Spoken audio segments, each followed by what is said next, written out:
Hello, I'm Kristen Oaks-White. And I'm Avery Davidson. Thank you for joining us for this special edition of This Week in Louisiana Agriculture, where we take a look at some of the big stories, our favorite stories, and maybe some of the moments we just weren't on the mark. Well, one of the top stories is a core mission of the Louisiana Farm Bureau is to protect and fight for Louisiana agriculture at the local, state, and national level. The grassroots organization is still in the middle of its campaign to get a new farm bill passed and for supplemental assistance to farmers immediately so they can continue to put food on our tables.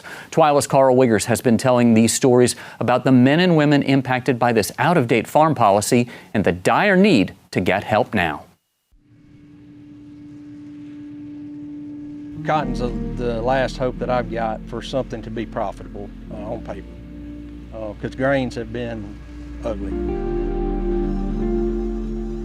It's not looking that rosy, not for 25.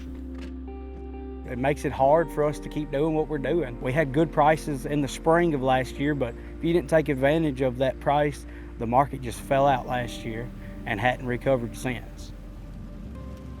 You would not risk the amount of money that we put into these crops to get the return that we hope to make.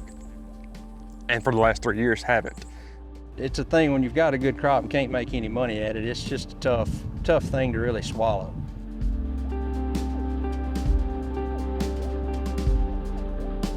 We know we can't control the volatility of the market, or we may not deal with rains at planting.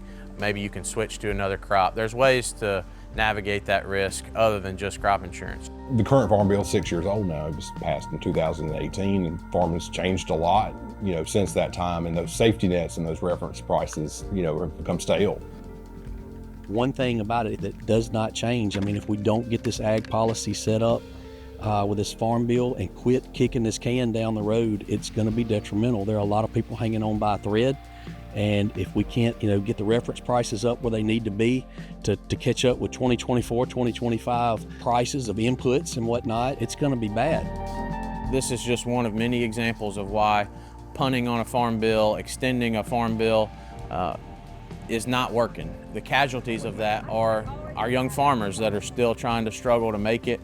And if they don't have risk protection tools, they can't stay on the farm. They can't provide food, and that food security is at risk. The Farm Act is another tool, supplemental, that's being discussed. So I think there's some strength in those conversations. I think there's some bipartisan effort that'll be generated here in the lame duck session. So hopefully our producers can have those resources to take to their lenders and put crops in 2025.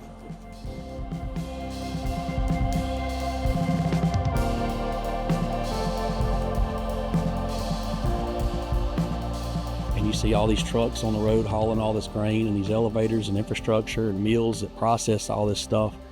The jobs that all these people have that have a finger or touch any of this, if you take this away, then all that's going to go. All that depends on what we do here. Without the farmer, there is no small town economy. If the farmers wasn't here, people wouldn't have money to go spend at the grocery stores and go eating out and go and keep people employed and keep money rolling in this community. When you start telling your farmers they can't farm, you don't need vendors to sell to them anymore. You don't need people to work for them anymore. When things are good, you can really tell it, because everything's bustling, everybody's doing good, got a smile on their face, and when things are bad, you can really just tell it's drawing on everybody. It's not just the farmer's concern, it's the whole community's concern that the farm makes it. I knew I was going to farm. My daddy farmed, his daddy farmed. I loved it. I was out here every day. And it gets to a point where, I love it, but can I feed and provide for my family by doing it?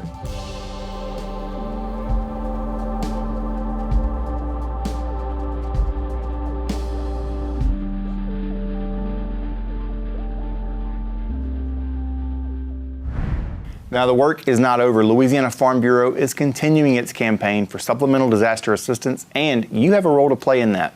This is not just for farmers. Everyone can join in our efforts by simply scanning this QR code and making your voice heard that Congress needs to step up and keep our farmers in business. And guys, we've been telling this story for a couple of years, but really these last few months has been real. And it's been really, I don't want to say fun, but it's been very, it's purposeful, and it's been nice to have to see our members engage in this kind of a campaign and really step up to the plate and tell their stories. Yeah, see that message shift from just we need a farm bill to we need assistance, but it's been really impressive to see the response. I mean, this last push had what, 1,500 responses, Karl? A lot of people are sending those emails, and it's very simple. You'll get an email, you click a button, and you can send a few letters, both senators and your representative at the U.S. Capitol, and it's really simple. But if you've seen a few emails, don't be alarmed. It's not spam.